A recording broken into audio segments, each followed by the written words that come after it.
Hello and welcome back to the Road to Good Cooking. Today I'm taking a recipe from my cookbook on how to make burger buns. I'm telling you, once you start making homemade burger buns, you will never buy those store-bought things again. Now let me show you how I made my hamburger buns. For this recipe, I'm going to be using a combination of whole wheat flour and bread flour. Now you're perfectly okay to use all bread flour if you don't choose to use the whole wheat flour. It's going to make a good bun no matter what. I like the two because it does make a good hearty bun, and to me I think it tastes more flavorful with the whole wheat in it. So pause it right here so you can write down all the ingredients, and let's go on to the next step. I will be using my time stack timer, and that will keep me organized and on track. I will be using my KitchenAid mixer with the dough hook attachment, and to the bowl I've added 1 cup of the whole wheat flour and 1 cup of the bread flour, 2 teaspoons of salt, 1/4 cup of sugar, and the 5 teaspoons of active dry yeast. And I'm going to whisk everything together until it's well combined.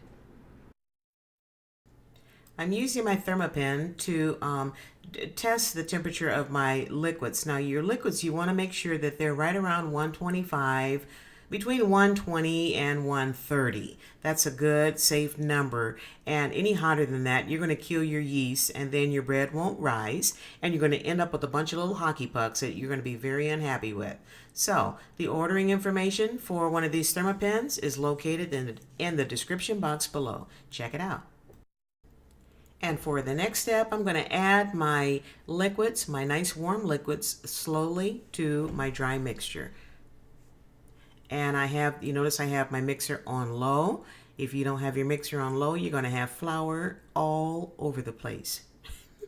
Trust me on that one. I am telling you from personal experience. Start off with your mixer real low and just slowly add the warm liquids. And now that I have all my liquids incorporated into with the dry ingredients, I'm going to turn the speed up a little bit and really get this worked in there, and beat it for about maybe 2, 3, 4 minutes or so to make sure that everything is well incorporated.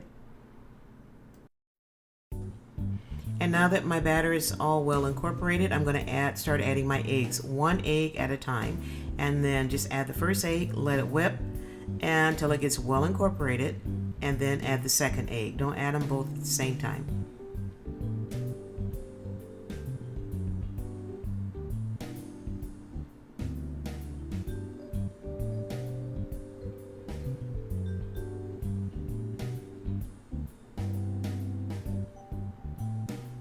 And now I'm going to add the second egg.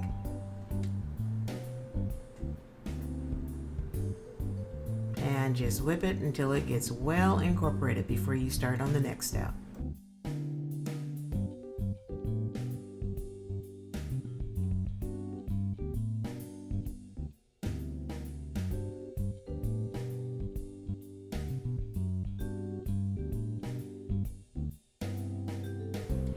Here I'm scraping all of the egg off of the side so I can make sure it gets down into the batter.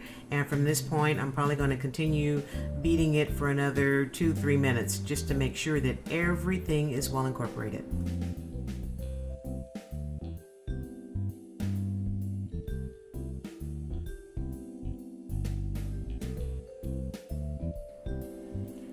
I'm going to reduce my mixer speed back down to low and continue adding my flour, alternating the whole wheat flour and then the bread flour.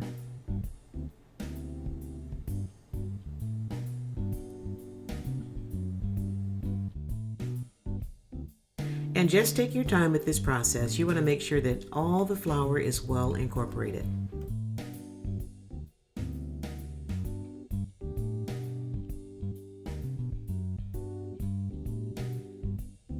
After a couple of minutes of beating time, you'll notice that the batter or the dough will start coming up away from the sides. That's way you know that you're adding enough flour. If for some reason it's not coming away from the sides, then just add a couple of more tablespoons of flour, and I would add it a tablespoon at a time. And depending on the part of the country that you live in, you might be in a higher elevation or a damper climate where it's more humid. You probably will have to add more flour, but I live here in the desert, and it's dry and hot here, so I know that I wasn't going to use any more than about 4.25 cups of flour at most. So just kind of judge it, you know, depending on where you are, you'll know what to do.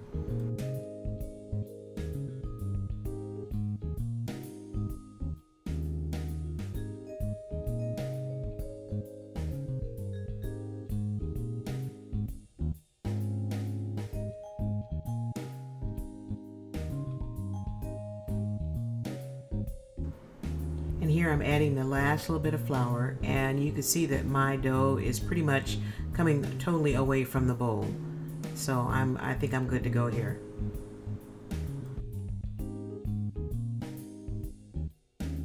I'm going to continue beating the dough for another couple of minutes.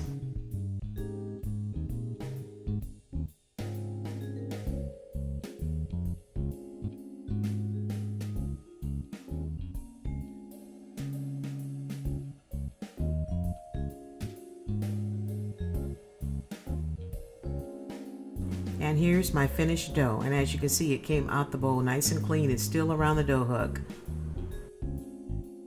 I'm adding some oil to my hand so I can handle this dough, and I'm going to take it off the dough hook and knead it gently into a nice smooth ball, and then it's going to be going in that bowl there to my right that's been oiled up, and that's where it's going to sit and rise.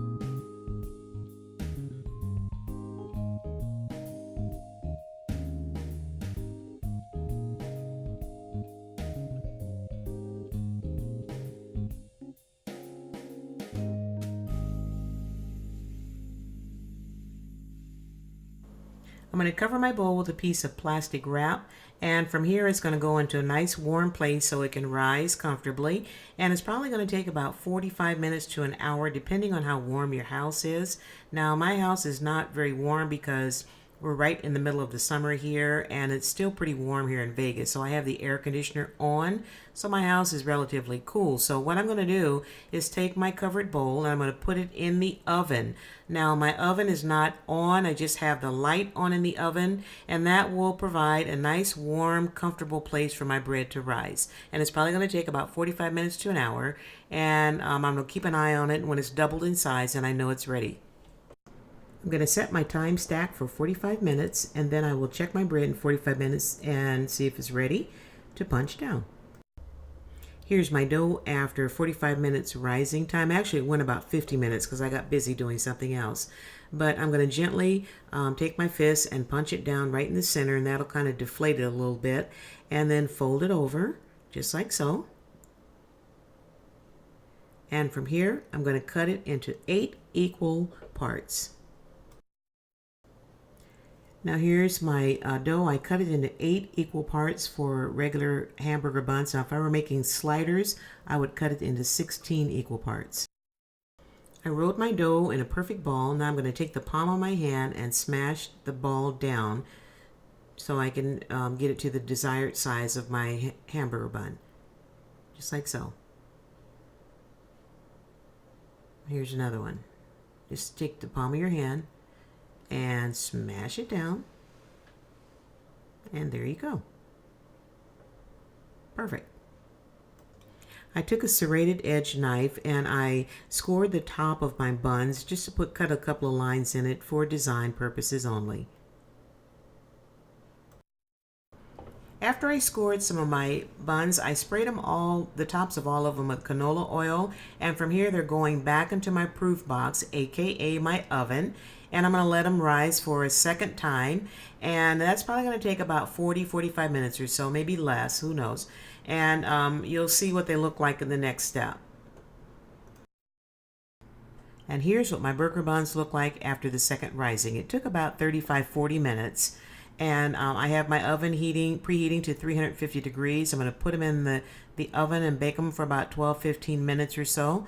And you'll see what they look like in the next step.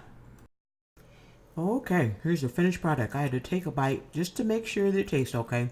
And look at how squishy it is. It's nice golden brown on the top and the bottom. Buttery, full of fiber and flavor. It's a little bit heavier than an all-white bun, but I'm telling you, the flavor will not disappoint. You will love making this hamburger bun. So make a batch ASAP. And thank you so much for stopping by the Road to Good Cooking. I hope you enjoyed this recipe. And please stop by Chat and Chew with Miss J. I made a sandwich today using this bun, and I was getting my smack on like nobody's business. It made the best chicken sandwich ever. So please share this recipe and this video with everybody you know in the universe. Don't forget to hit that subscribe button and the notification bell so you'll be notified the next time I upload a video. Okay, as always, be blessed and keep on cooking.